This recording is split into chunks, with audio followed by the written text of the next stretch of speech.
Hey everybody, this is the Sliders Review, and since it's Women's History Month, I'm here today to talk to you about Dickinson, Season 2.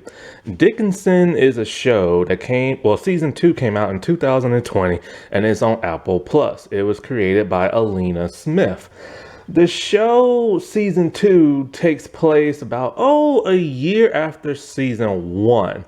And everything that made Season 1 so unique and cool and quirky and stuff like that and informative is amped up by probably a million in this season, which becomes very distracting and stuff. Season 2, while I don't like it as much as Season 1. Each episode, just like Season 1, is 10 episodes. However, there felt like there was more stuff going on in Season 1. You found out more about Emily's life, even the other characters that surround her. You felt like you always knew more about them and stuff that was going on, and there was more interesting stuff going on in their life. Whereas in this season, it feels like there's more one cohesive thing going on with each character, and they just simply focus on that. Emily, of course, has more to do than everybody else, and she has a little bit more of a story arc than everybody else. But everybody else just seems to be stuck in one little spot of the narrative. Also, I don't know. Like, it's just weird. Like, there is character development in this season, but there's so much character development that these characters no longer feel like the ones that we got to know in Season 1. Everybody's personality has changed, but then when you get towards the end of like the season, that's when everybody starts to revert slightly back to their Season 1 persona and everything. So while I do appreciate the character development and stuff, it's just weird because when you watch this season, you don't recognize these characters no more because they act so differently and stuff. Lavina and Sue are probably the most drastic and different ones of them all, and also Emily's mother, and also even her father to some extent. And that's just everybody is so different and stuff. It's just so weird. Like, I'm all cool for character development, but it's weird when it's like a drama slash sitcom for like 30 minutes. Sitcoms normally you don't want character development because, people's minds are fixated on that one persona, and then when things start to change, it comes a little bit differently. The relationship between Sue and Emily is drastically different in this season, not like so much of Season 1. Sue feels like a side character in Season 2, which is very odd. Even because it's weird. Sue's always that one character in every season that pops in and pops out. But in Season 1, when she popped out, we still knew what she was doing because people kept mentioning her name. And not only that, but like we will see, what she's doing often, where she's at, and what's going on with her and what brings her back to like the family and stuff. And this season, not so much. When she pops out of the show, you literally forget all about her till she pops back in towards the end. And not only that, but like, like the hallucinations with Emily are still there. There's always like some small hallucination, and then there's like some grandiose big hallucination. Only problem with the big hallucination this season is that I'm confused as an audience member. It's kind of like, are these events really happening? What's his name?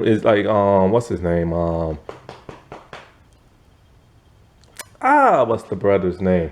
It's William something. He goes by his middle name, Austin. Is Austin really seeing her or not? Like, are these events with Sue really happening? It's like, it's so confusing and stuff, And I think the Alina, she did that just so she can work with the audience mind because Emily does hallucinate or not, but let Emily hallucinate. Don't let us hallucinate too. And that same crap happens in Season 3, where it's kind of like, well, what exactly is going on? But then they make a reference in Season 3 that's kind of like, oh, okay. So it really is just Emily. And I think that's the mistake they made in Season 2. And then they had to correct it in Season 3. And so another thing that's a little disappointing in this season is like, Season one had a good blend of humor and like drama and seriousness. It was a nice levity that was needed for the show because it confused a lot of people because people assumed it was going to be a straightforward drama show. But then they started adding wacky comedy and strange, awkward humor and a lot of modern day like slang and music and stuff like that. Whereas season two, I feel like it's not blended properly. It feels more like a Josh Whedon Buffy type thing where you'll get like super, super serious and then they'll hit you with something awkward and then you forget about the serious thing. And not only that, but like I remember like in season one of the most best episodes and compelling episodes was when Emily fell in love with that dude in season one. And it was a solar or a lunar eclipse or no solar eclipse. And you know, everybody was looking at the solar eclipse in a different way, and there was just music playing, nobody was talking. It was just like one of the most breathtaking scenes ever. And there's no scene like that in this season, or even in season three for the most part. And it's kind of in season three, but not really. But then season two doesn't have anything like that. And so, like, not only does it have nothing like that, the aftermath of what happened in that scene in season one, like, you know, like when the dude died and the bees started coming and then she went to go talk to Death and like Death rejected her and stuff like that. There's nothing like that really in season two. Not to mention Death only shows up once in season two, which is bizarre because he showed up multiple times in season one. Because the one thing about Emily Dickinson is that she's known for always writing to death and everything. So it's odd that element is not here in season two as effectively as it was in season one.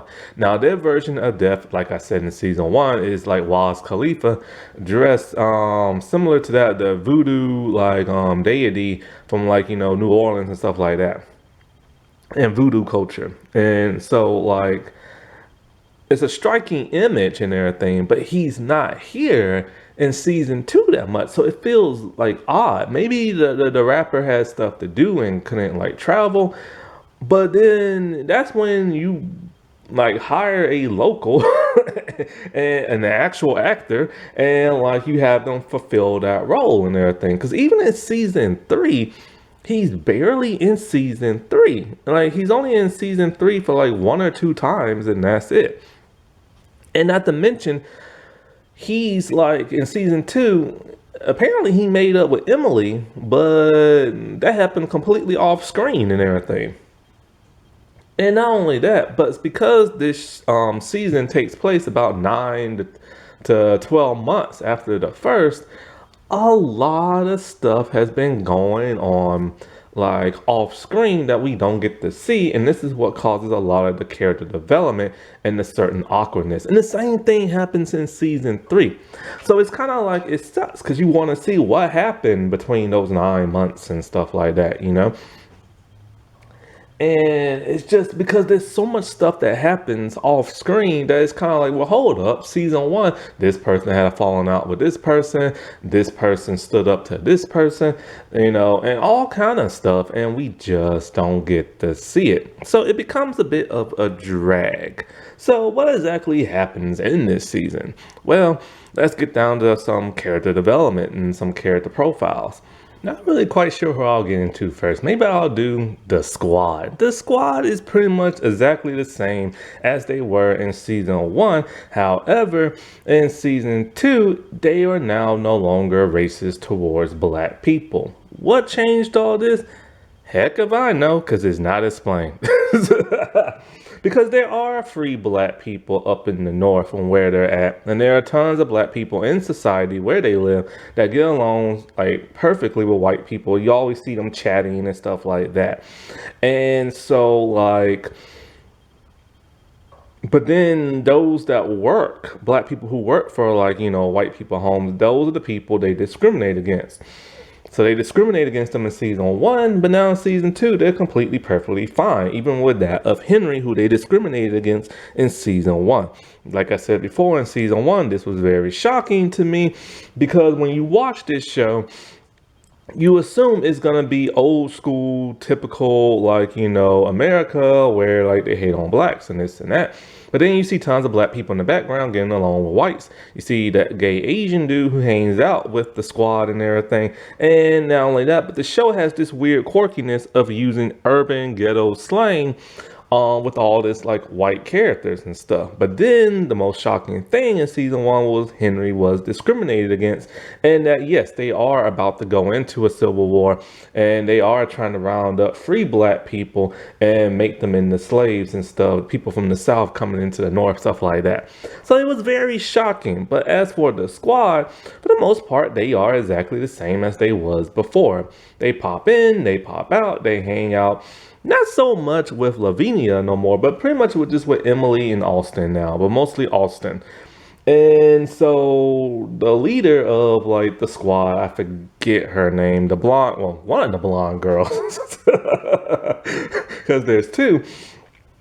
Um, it turns out that she now has a kid. So a year has passed. She now has a kid. Her husband died when she was giving birth. So now she's a widow and she's very sad by that.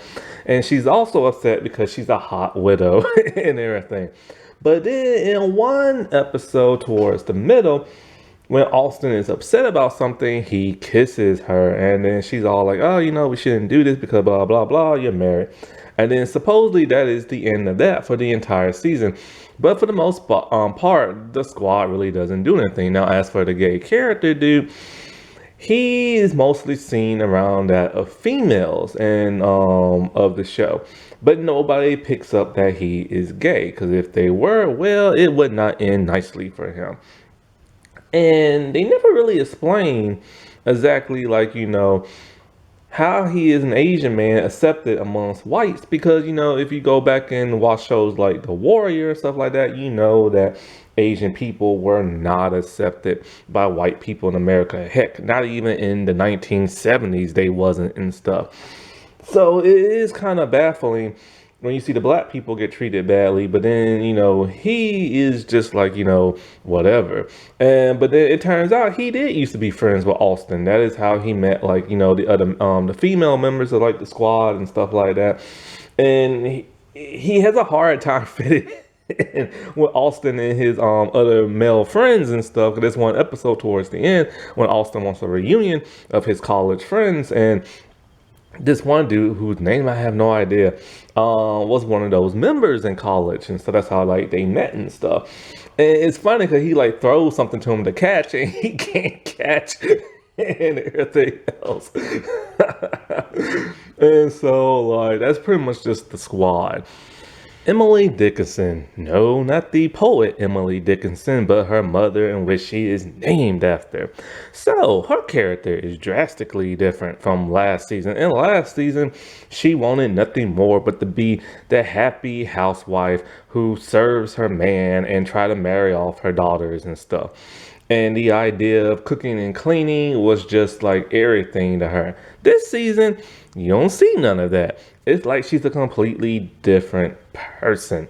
And for the most part, there's an episode where there's a giant hole by her, I think, nieces, like, or something like that, dug up. And so, like, her husband falls in there because he was bird watching with Emily, but Emily ran off to go talk to somebody. And so, like, he fell in there. And so, when it comes to the mother, she jumped in willingly to go talk to her husband because he does not want to talk, and she wants to talk about like Austin and stuff like that, and the like the two like nieces or whatever they are. And so she doesn't even really have much of a story arc of anything. In last season, she had a lot to do. It was her over dramaticness that made her such a like lovable character in season one, and all of that has been completely sucked out of her now. And she only gets a little jealous when she goes to like the opera and she doesn't have a box seat. But then she gets irritated by the opera because it's just not her thing, and she leaves. So what was the point of her being jealous that she didn't have a box seat? It's only because she wants to be like fancy and stuff like that. However, most of her jealousy is no longer towards that of Emily. Now it is towards that of Sue, but barely and everything. And because Austin is treating Sue so much better than what Edward is treating her and stuff. So it's weird because she's no longer that funny, charismatic character in the terms of her over dramaticness. And even when her husband is gone and stuff like that, she's not like, oh, my husband has left me and I am now a widow. Like, she's be like that in season one, and you don't see none of that. Sure, the actress is still great at her role, but they didn't give her much of nothing to do this season. Edward, he is no longer working for, I don't know what position of power he was working in season one. Now, online, it says that he was a congressman at one point, and he was also a senator. So I'm not sure which one he ran for in season one. I think it might have been a senator, probably. Heck, I don't know. So if you hear me say congressman in season one, then probably just say senator. But online and also on the show, he is no longer that working in power. So he only served one term. When I looked online, it turns out he only served one term for both a congressman and that of a senator. Why? Don't know. It could be because he's part of the Whig Party, an independent type party, that's a different branch. It had just about as many members as the Democrats back in the day, but the Whig Party, I believe, is no longer and stuff. Now, the Republicans are constantly wanting him to join the Republican Party, but he keeps declining. This is probably why he doesn't get reelected and stuff. But he is still a prominent figure in his town, and people still respect him. However, his character has changed a lot too. He's a lot more friendlier to that of Emily, even to the point when she was starting to go blind. He was just by her side and like, wanted like the move, like the heaven and the earth just to make her better and stuff.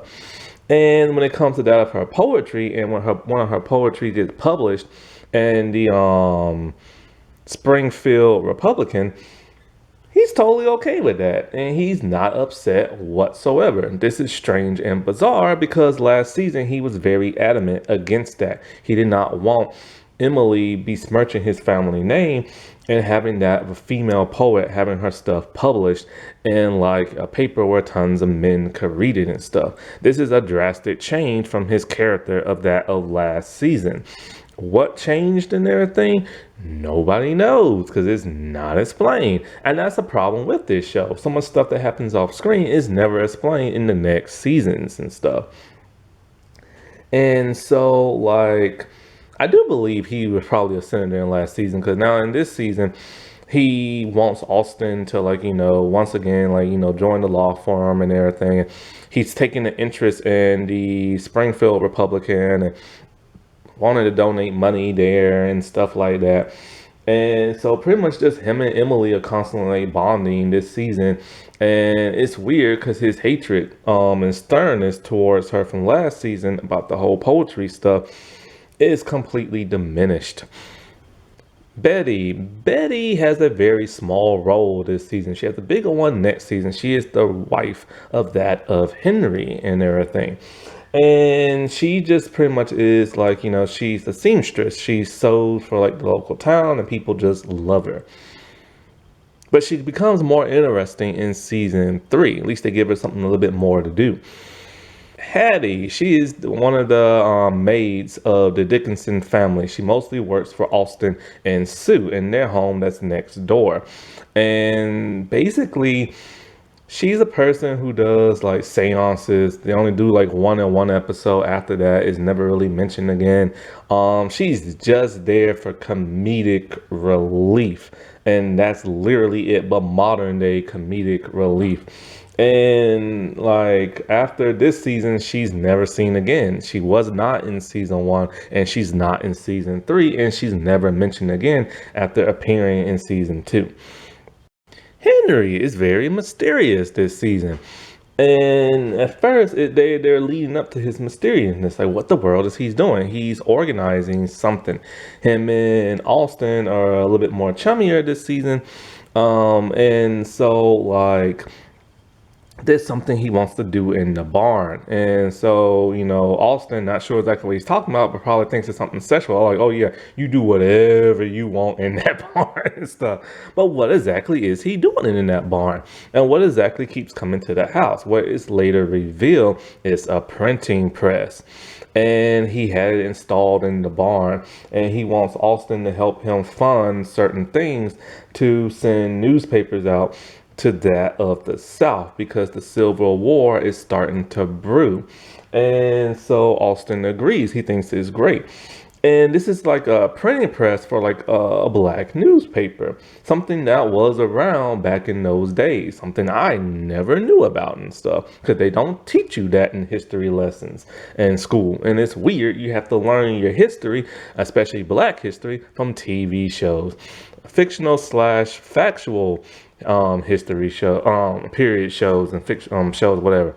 And so like he is like, becoming very popular and everything. And he also stages like performance piece in front of tons of white people about a black man in a box and how he came to that up the north. And they accepted that. They realized, okay, that man was a slave. He struggled to get here. He came in a box. Many black people did. And some of them, what Hattie said, was smothered because of the stuff that, they went underneath the stuff that they were smuggling to, like, the north and stuff like sugar, and like they got suffocated. Once again, you have to find this out by a TV show.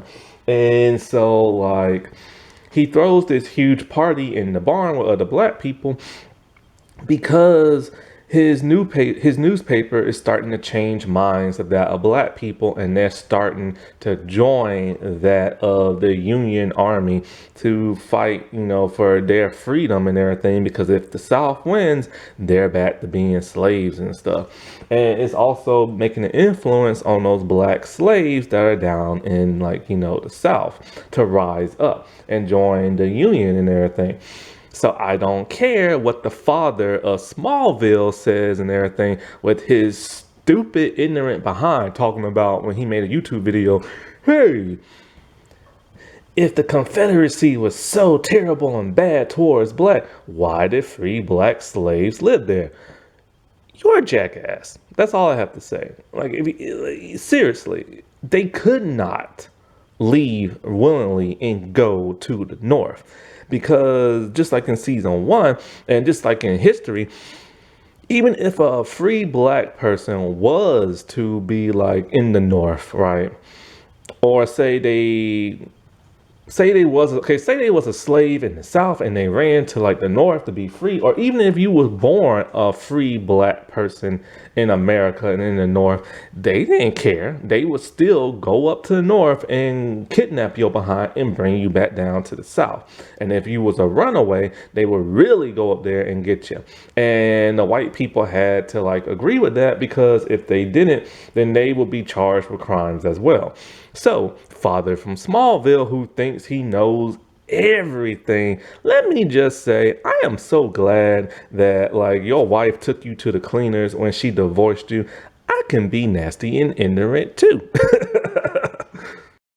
Now, Henry has caught the eye of John Brown. We don't get to see John Brown in the show, but we get to hear about him and what he does. And I looked him up. Yes, he is a real person indeed. John Brown was an abolitionist, or whatever you call it.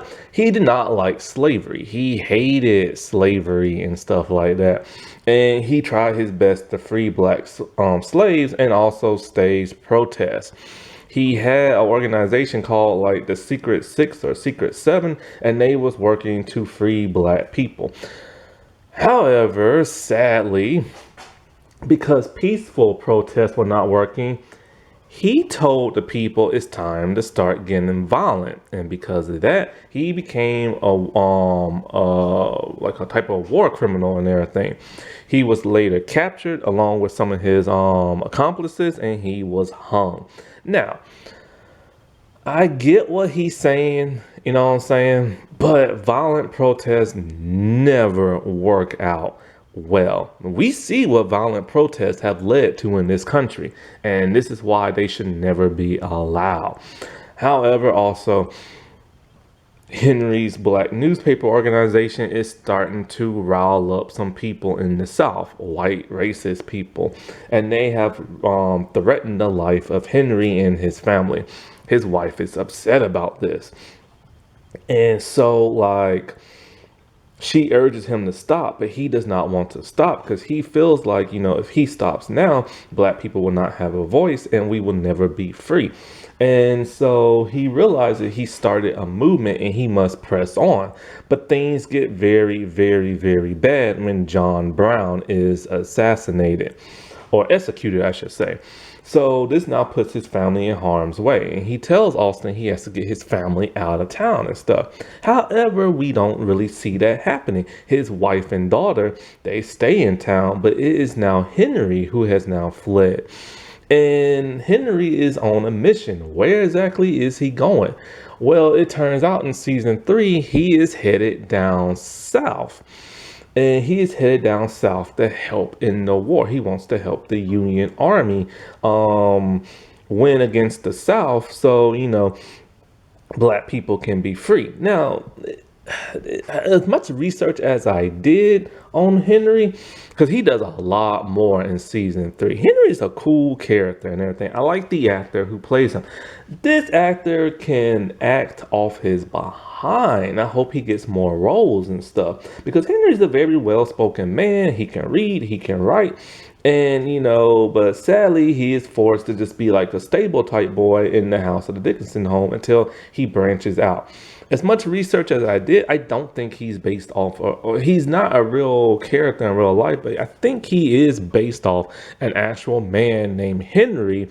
I forget his last name, starts with an S, in actual Civil War days. Why? Because that Henry in real life was a former slave. Then he became kind of like a stable boy. Then he was a Union soldier vet. And then he worked as like a janitor. That's similar to what this Henry is going through.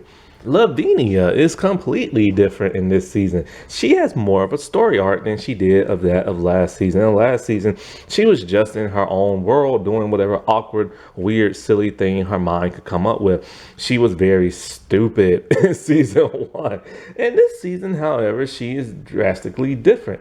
She is no longer stupid. She is very smart. She uses big words. And she's super duper horny and everything. And one of her former boyfriends, because she has had many boyfriends, comes back in town and he wants her. His name is Henry Shipper something. Shipley, I think. But they call him Ship. And my problem is he's not a real character. They just made him up. But why give him the same name as Black Henry and stuff? It gets very confusing, especially when you go to like Wikipedia fandom and stuff. And so like, he's just based off of several type of people who were like that back in those olden days. And he talks tons of like urban slang. But anyways, he want Lavinia back. Lavinia is all like, she's trying to impress him with her wild kinkiness, because he tells her of a woman named Lola or something like that from like Mexico, something like that, that he met that like enticed him and everything. So Lavinia constantly sleeps with him this season, and he's at the point where he's all like, well, I'm ready to marry you now. She's kind of like, whoa, I don't want to marry you. But he is pressing and pressing. And even to the point where he proposes with all his friends around. And then when she said yes to something else, he's like, oh, well, you said yes, so they must be going to get engaged. And so they're engaged, but she does not want to be engaged. And so like, they constantly like break up, this and that, because she tells him, because he's a college dropout. And she constantly tells him, you don't like me because I'm too educated for you, and you don't like me because I'm too sexual for you, and you just won't let me be me and everything. He's all like, well, I'm tired of you using your big words all because I'm a college dropout and blah, blah, blah. And so they break up, they get back together, they break up, and then they finally break up. And this is the combination of her entire story arc for the entire season. Now, her strange weirdness is still there, but in her kinky sense. And so she does like this awkward dance in like a sexual form so she can bang him and everything. And so like, this is her entire story arc for the entirety of the season. And so it's drastically different than last season and all the weird awkwardness stuff that she used to do in season 1. Austin is just going through the motions and everything. He is basically still a chill character and everything. He is living next door now to that of his parents, just like in real life. He's working for his father's law firm, but he is now taking in his two cousins. They had to. They have a huge inheritance. Their parents have died. And so he needs their inheritance to pay for their house because they spent so much money on it, getting it built and everything from scratch. But, Sue does not want his cousins there. They are very rude, bad little girls and stuff. They are so bad, they burnt down the church while everybody was in the church for Sunday service. And they dug a giant hole, and they're just bad, rude little girls. Well, the rift between him and Emily, that has now healed from season one ending.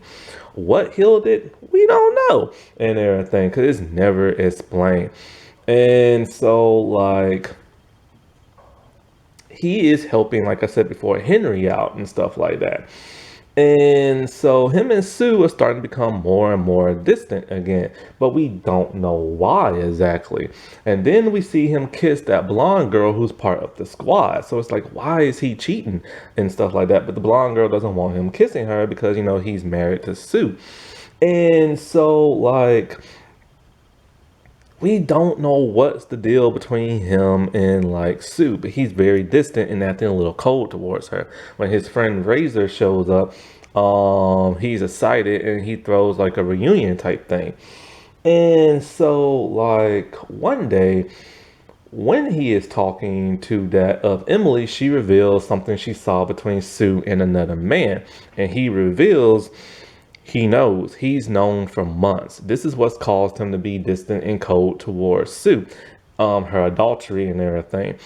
And the adultery this time did not happen with Emily. It happened with a man. And so he's known for a long time and it has upset him. This pisses off Emily and she reveals that Sue was pregnant from last season. He had no idea Sue was pregnant because she miscarried. This causes him to spiral completely out of control in the next season. Death doesn't do much this season. Whatever happened between him and Emily that blew up last season, he's completely over it and stuff. And it's weird because we don't know what the world happened that caused him to be friends with her again, but he only appears one time. And he brings with him a dead poet. I think it's Edgar Allan Poe, I think. I'm not really sure. He brings him to talk to Emily and everything. And I don't know. It's just he's barely there in this season, which is so weird because he was in the first season a lot. And Emily constantly goes to him. And Emily constantly writes to death in real life. So it's like, where is he? Sue. Sue is barely in this season. She pops in, then she pops completely out, and then she pops back in towards the end. And Sue has been very distant to Emily in the beginning, especially in the first episode. Emily is constantly writing Sue. Sue is getting her letters because they live next door. And Sue does not even read the letters and stuff and does not write back. This causes discord. But then it turns out Sue has read the letters and stuff. And Sue persuades Emily to get her stuff published and everything, telling her you're a great poet. And so she introduces her to Samuel Bowers, the real life Samuel Bowers, who works for the Springfield Republican and stuff. It is very odd to see Sue be so distant towards that of Emily, especially after the love triangle between Sue, Austin, and Emily from season one and all the stuff we saw Sue go through, the death of her parents she was upset about, her loving Emily to her not so much loving Austin but marrying him because she needed the money and needed to be taken care of and stuff, and then to the point of leaving Austin because it had a rift between him and Emily, and then becoming a governess only to be assaulted by the person's house that she was keeping over and stuff. To her to go back to Austin and everything, to her to tell Austin, oh, I don't want kids because I'm afraid of like not being a good mother and dying in childbirth like my mom did and stuff like that.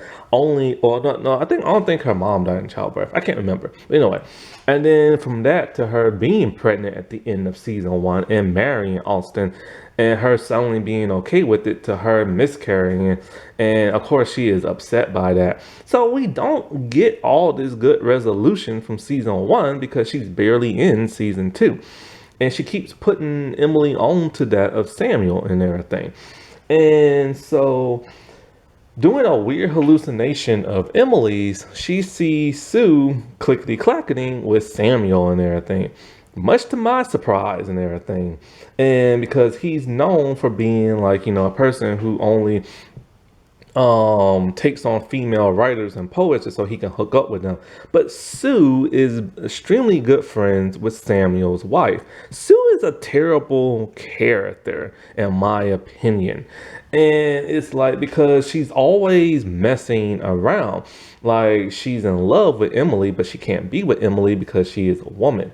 Then Austin had a huge crush on her, but she doesn't like him in season 1, but she only gets with him because she has nobody to take care of her. And then while she's married to Austin, she is still in love with Emily and makes out with Emily at one point in season 1. And then now in this season, she is still married to Austin, but then completely gets with another dude having an affair when she's friends with a woman named Mary, who is Samuel's wife and everything. And it's just like, dude, she is a terrible character. And she doesn't even tell her husband that she's pregnant and even that she miscarried and stuff.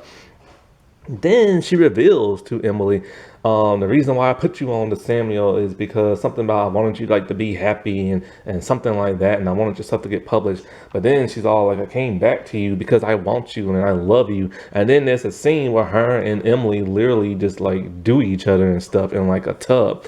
I think it is actual real. I don't think it's a hallucination. And it's just like, dude, you're married to her brother and stuff. And, it's just like weird and awkward and stuff. She's just a terrible character, in my opinion. Samuel Bowers. He is played by Finn Jones, the Finn Jones who was Iron Fist in the Netflix show. And I didn't even recognize him at first. I assumed he was the bad dude from 13 Reasons Why. Because he looked similar to him with all that facial hair and stuff. But anyways, he is the person in charge of the Springfield Republican, a newspaper organization. And he loves printing stories and poetries and stuff like that. And so Sue is the one who introduced him to that of Emily. He's a very odd, sly man. Like, there's rumors that he only publishes female writers just so he can clickety-clack with them. And so,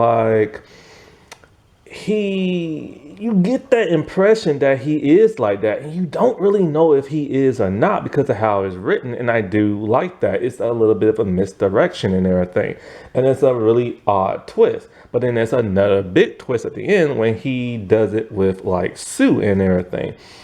And apparently him and Sue has been doing it for a long time. It's never explained why him and Sue were hooking up. Because things with her and Austin are pretty okay. And she's supposed to be in love with Emily and stuff.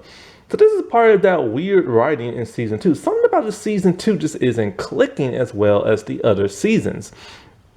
So it's time for the woman herself, Emily Dickinson, played by, of course, Haley Steinfeld. And of course, she plays it in an amazing way. Sometimes she does kind of overdo it, especially when it comes to the urban slang type stuff. It just seems a bit awkward, but that's how the show is. But it's just, she kind of overdoes it. But she is great at this role. My God, she was made for this role. I always get so happy and proud when I see her and stuff. But I've only seen her in 3 projects and stuff. This one, Hawkeye, and then True Grit. True Grit was the first one. She was much younger in that. And I had no idea because of how good her acting was and stuff. I never saw that Bumblebee movie. It must not did so well because it is the new Transformer movies a continuation of it? I don't know. I don't know what happened in the Transformer world, but anyway. So Emily is still the exact same person she was in last season. She's awkward and everything. She's driven to write poetry. However, her awkwardness isn't shown as much as season one. In season one, her and her father had a huge falling out where she told him at the end she is the greatest poet that ever lived and everybody would know her name. And so because of that, she never wanted to do traditional type female stuff. She never wanted to take care of a man. She never wanted to cook and clean. But then in this season, and especially in episode 2, it's weird because we see her entering a baking contest. And she is so adamant about wanting her cake to win. Which is so weird because she doesn't, because in the last season, she really didn't even know how to bake or how to cook. But now apparently she has learned. And she's been wanting to enter this contest or has entered a contest in the past or something like that. But it's like, what brought this on all of a sudden? Not to mention, her and her father have a stronger relationship than that of season one. And it's kind of like, what brought that on? Now, in season one, she was constantly upset about the fact that women have no rights and they can't do this and they can't do that, and she's living in a man's world and she feels like a man, and she's all like, I could be a man, I can be a scholar, I can be a writer, I can do this. All of that has diminished in season 2. You don't see that no more and stuff. When you don't see her no longer sneaking into lectures, pretending to be a man. And that lady she talked to about how she publishes her stuff and all this other stuff. You don't really see that no more. And so now she's back. And that dude who died last season, I don't even think he's mentioned ever again that she fell in love with. But the season starts off with her starting to go blind, and it really upsets her. And the doctor's all like, you're going blind because you read too much and you write too much. So just stop doing that. And she's like, I can't do that. That's my passion and everything, because that's what she does. She loves to constantly write. She has that teeny tiny desk outside, positioned near her window, and that's where she writes. And she constantly writes. And, she will write on a scrap of paper and stuff. And the thing about her is that this season she gets a bit of writer's block and everything. Her astigmatism doesn't last long past like that the first season. She tries to stay out the sunlight, this and that. And so her and her dad go bird watching. Well, her first hallucination is that of a wounded soldier. She has no idea who this soldier is. He just has 2 bullet holes in his chest and blood pouring out. And she is constantly haunted by him. She calls him a ghost, but he tells her, I am no ghost. And she's like, what is your name? And he's like, nobody. And so it's kind of like, who is this dude? And why is he appearing, constantly in the first 2 episodes? He kind of disappears, but comes back in towards the middle and everything. And so with this season, she's very adamant about publishing her work. She is very determined and wants to do it. And Samuel Bowers is going to help her. He muses her to the point where she's no longer really writing about Sue, because Sue is kind of MIA this season, but she's constantly writing to her influence is coming from that of Samuel. That is her new muse. That's who she's getting influenced by. And Def even asks her the most interesting question of them all. He asks her, how do you do it? How do you get influenced? Because your life kind of sucks. She's like, no, it doesn't. My family's rich and everything. And he's all like, yeah, it does. Because he's like, you don't leave the city. You barely leave the house. You barely interact with people. You just stay mostly to yourself and do whatever weird, awkward thing. Like, what gets you influenced and stuff? And so she ponders that for a while. Like, what does, that's a really interesting question. Like, what does get her to write all those poetry and poems and stuff? Because she barely interacts with anybody and stuff. But it's the people that she falls heads over heels for in love and everything. And it used to be Sue, it used to be Def, and now it is Samuel. She is starting to fall for that of Samuel. She feels he is a kindred spirit because he wants to show the world what women writers can do, and she loves that. So she starts writing more and more letters. But then she, is she knows that he is married, but she is still falling for him and everything. She hears the rumors of how he only takes on female writers just so he can clickety clack with them. And that's kind of starts to turn her off. But she has a hallucination of him doing her and everything. And so she is very like profound and want to be with him, but she doesn't want to because of like, he's married and stuff like that. Well, when Sue does pop back into her life and everything, and tries to get with her, Emily's all like, you're with my brother and everything, like just back off and everything, because she doesn't want that huge fallout from like season 1. And so like her poetry is getting bigger and bigger and bigger, and when he talks to her, he's all like, between these two books of like, your name will be here and your book will be here and everybody will know about you. And so he's really romanticizing her and stuff, and you think he's lying, but he's not. He proves that he is genuine. He prints one of her stuff. Her dad is very ecstatic by this, which is very shocking and weird. And so like he tells her, like he misses his wife and this and that and blah, blah, blah, blah, blah. So what does Emily do? Like a fool, she writes his wife a very profound letter about how her husband feels towards her. When he invites Emily to the opera and everything, he is pissed at Emily. And he's all like, I am a married man. I am a happily married man. Now, this is before we knew he cheated with Sue and everything. So it leads us to believe he does not like Emily's affection. He's all like, you wrote my wife talking about, I am your sunshine and this and that. Like, why would you write that to a married woman about a married man? She's all like, but this is how you make me feel and blah, blah, blah, blah, blah, and stuff like that. So he's all like, we can no longer have like a friendship and this and that. So he just leaves her there.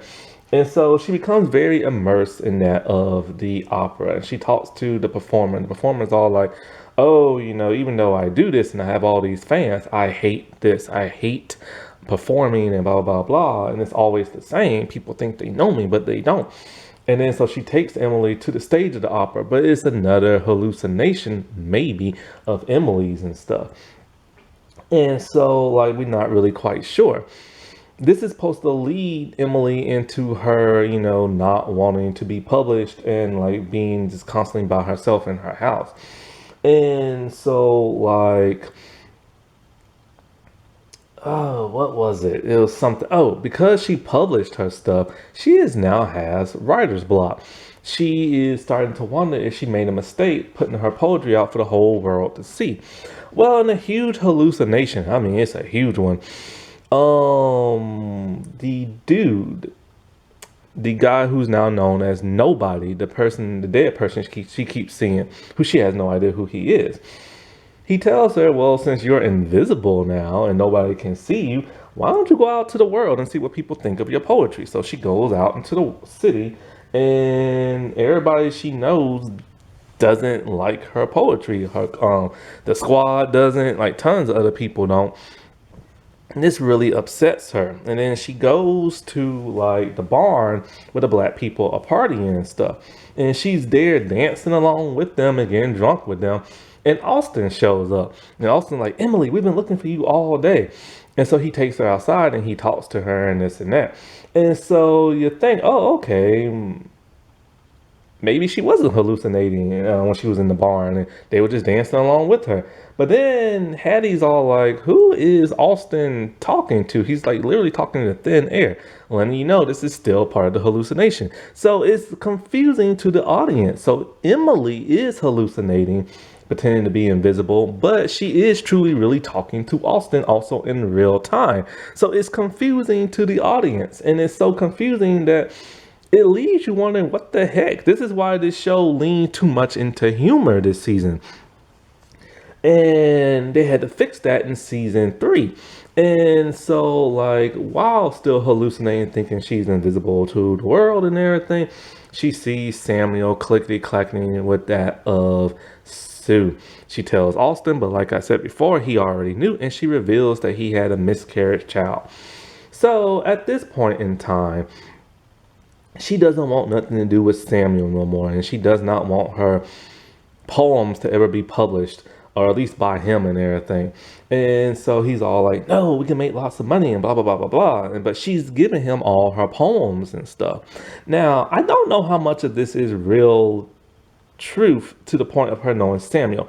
I've told you before in season 1 review that the show is loosely based off of her life. Now, she knew some of these famous people in her life, but not to what extent people don't know, because she was a very private person. And the show even says up to Sue and Austin's marriage has been factual, even though it has not, and that everything else, of course, must be fiction, and which it is. And so the person, see, the creator, Alina, she based this off of a scholar's work, a historian. But the historian even says herself, she's not even true if most of this stuff is really true. She just assuming by reading stuff that she learned through her searches of Emily Dickinson.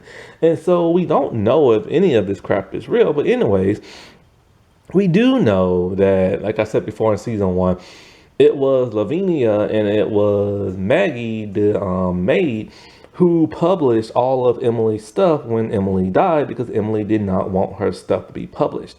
And she lived the rest of her lives in a white dress and stayed home just writing poems and stuff. Austin was dead at that time. Her parents were dead. Sue was the only person alive. Sue has basically outlived them all to the age of 80, while they all died around in their 60s. Lavinia, I'm not sure what year she died in and stuff like that. But anyways, back to this. So she doesn't want Samuel to publish nothing, but he takes her poems and everything because she gave them all to him. He rides off and we no longer see him no more, but Maggie stole the poems back before he rode off and everything. And so this makes her thrilled and happy. And so, yeah. Now, in a shocking reveal and twist, remember the dead dude who is nobody? He turns out to be real. His name is Fraser, and he's a friend of Austin. He shows up, and he's all like, "Oh, Emily, don't you remember me? I knew you when you was younger. I was one of Austin college buddies." And she's just being like, "Oh my God, you're gonna die. Don't join the Union and the Army and everything, because you're gonna die," and blah, blah, blah, blah. And so it starts to freak Austin out, and it freaks him out a little bit. But he starts to like Emily and everything. He likes her poetry, and he wants her to write more for him. And so he's falling for her, but she's not falling for him. And he tells her, he has enlisted in the Army, because it's basically a draft and you're forced to go. And so but I think he enlisted, and so he is gonna go, but she doesn't want him to go, because she's like, you're gonna die. And he's all like, he doesn't believe that, but he wants her to write poetry for him. And he says he's gonna keep her poems close to his heart in his uniform, and that will give him the strength and the courage he needs, and him from the focus on the task at hand and everything. And she does that. So sadly, we don't get to see no love romance between him and her, because he left, and after what happened with Samuel, she's just like, whatever, I'm done. You know what I'm saying? This season, in my opinion, it is good, but it's just not as good as season 1. A lot of things just didn't come to fruition like they did in season 1. It didn't have that nice balance of levity, of humor, seriousness, factual stuff, what is fiction. And also her hallucinations weren't as cool as they were before. Happy Women's History Month, everybody. All right, I'll talk to you later. Bye.